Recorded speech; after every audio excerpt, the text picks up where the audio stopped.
श्री साईनाथ गुरु चरण कमल लावा आधी व्याधी भवतापवारुनी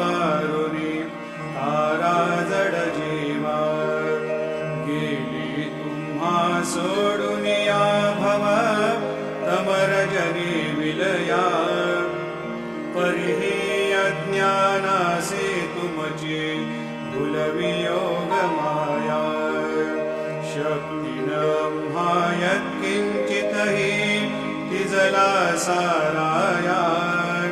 तुम्हीच ती ते सारुनी दावा